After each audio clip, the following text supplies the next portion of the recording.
Salut à toi! Du coup, aujourd'hui, je vais te parler un petit peu de technologie. J'ai toujours hâte de te partager mon témoignage de quand je m'étais coupé pendant une semaine de Internet. Mais je t'avoue que j'ai vraiment envie d'être dans un état émotionnel fort par rapport à ça pour te le partager. Pour être sûr que je te partage au maximum l'émotion que j'ai vécue pendant ce moment. Donc, petit teasing. Donc là, je vais juste te faire une sorte d'introduction au sujet en te donnant 6 aspects de notre vie impactés négativement par la technologie. Alors la première, bien évidemment, c'est l'attention. Depuis qu'on est surconnecté via Internet, on a un énorme déficit d'attention globalement. Donc bien évidemment, c'est dû déjà en grande partie à cause des notifications.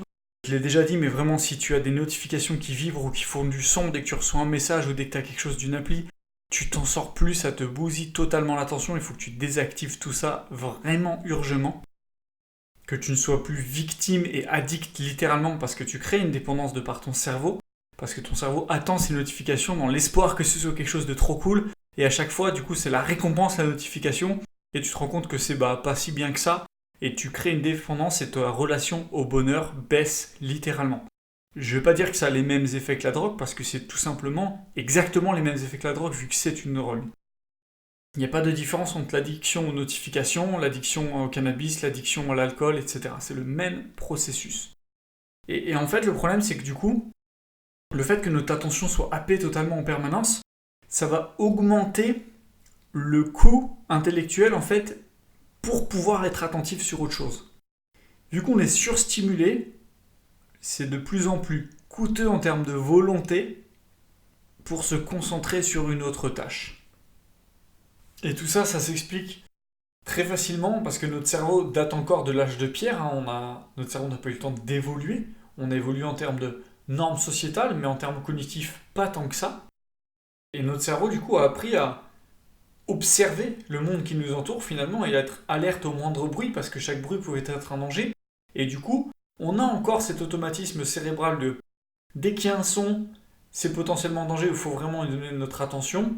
Mais maintenant, on est surstimulé par des choses qui ne méritent pas finalement d'attention et ça perturbe complètement finalement notre capacité attentive. La deuxième chose que la technologie nous enlève aujourd'hui, c'est le temps, bien évidemment. À savoir que par exemple, si tu passes 2 heures par jour à perdre du temps sur des choses futiles qui ne t'aident dans aucun aspect de ta vie concrètement, en termes de vie, ça va être égal à 8 ans de vie que tu perds. 2 heures par jour, si on considère que tu as une espérance de vie moyenne, tu vas perdre à la fin 8 ans sur cette tâche futile qui te prend 2 heures par jour. 8 ans de ta vie mise en l'air. C'est phénoménal. On parle que de 2 heures par jour. Hein. J'ai pris un chiffre vraiment bas. Hashtag scroll. Et il faut avoir conscience que on a beaucoup d'applications, beaucoup de possibilités qui sont gratuites aujourd'hui. Derrière chaque application, chaque jeu gratuit, il y a des centaines de scientifiques qui travaillent sur comment happer ton attention. Ce que tu ne payes pas en argent, tu vas le payer en temps, puisque le but vraiment, ça va être de, par des mécanismes que tu ne maîtrises pas, dont tu n'as pas forcément conscience, faire en sorte que tu dépenses un maximum de temps sur ces applications justement. La troisième chose, c'est la productivité. À savoir, il y a un chiffre qui est phénoménal, je ne pensais pas que c'était possible. 70% des personnes ouvrent leur email dans les 6 secondes où ils le reçoivent. C'est un chiffre qui est effrayant parce que ça veut dire qu'il y a 70% de la population qui n'est absolument pas focalisée sur les tâches qu'ils font. Parce que si dès que tu reçois un email, tu vas l'ouvrir dans les 6 secondes, ça veut dire que tu es tout le temps prêt déjà à voir si un email est là ou pas, et que tu abandonnes systématiquement ta tâche en cours pour aller voir cet email-là. C'est destructeur totalement de productivité. Tous tes projets, tu perds peut-être, 90% de productivité, alors que si tu te mettrais dans ta bulle le temps que tu fasses ton projet et que tu foncerais, tu le ferais beaucoup plus rapidement, beaucoup plus efficacement. Et tu gagnerais forcément en efficacité, vu que tu serais beaucoup plus efficient dans l'alternance de tes projets. La quatrième chose que la technologie nous enlève aujourd'hui, c'est bien évidemment nos relations sociales. Moi, c'est d'ailleurs une des choses qui a fait que J'avais fait un burn-out de l'internet à un moment, quand j'étais en Thaïlande. On donne souvent notre attention plus au téléphone qu'à la personne avec laquelle on est.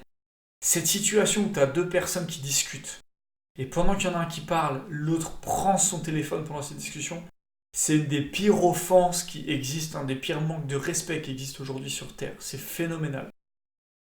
Ça veut dire, je m'en branle de ta gueule, je m'en fous de ce que tu me racontes, là j'ai mon téléphone qui est là, ça largement prioritaire à ce que tu me dis et sur ta propre présence. Et ça, on le voit partout, tout le temps. C'est pour ça que bien évidemment, moi j'ai encouragé les personnes avec lesquelles je vis. Le téléphone, c'est switché. Quand on mange, on mange. Quand tu passes un moment avec la personne, tu passes un moment. C'est vraiment d'essayer de limiter.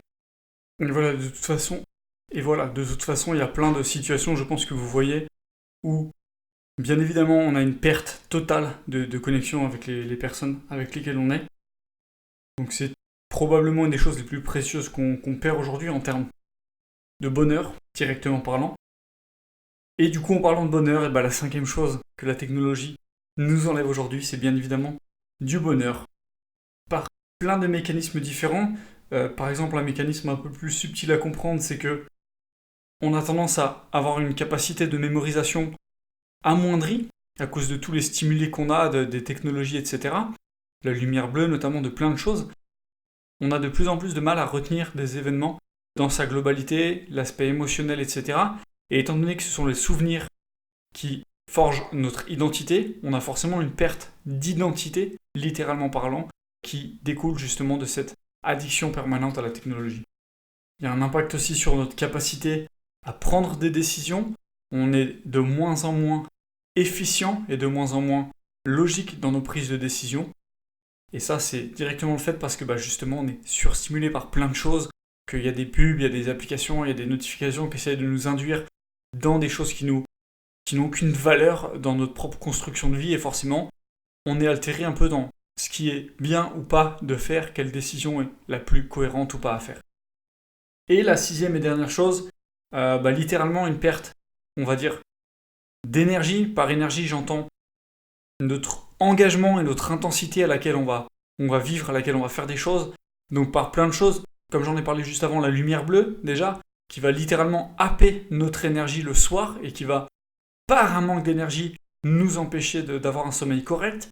Ça impacte aussi du coup par d'autres choses que la lumière bleue, le sommeil, par le fait que on a envie de regarder des séries, de voir la suite, de plein de choses comme ça.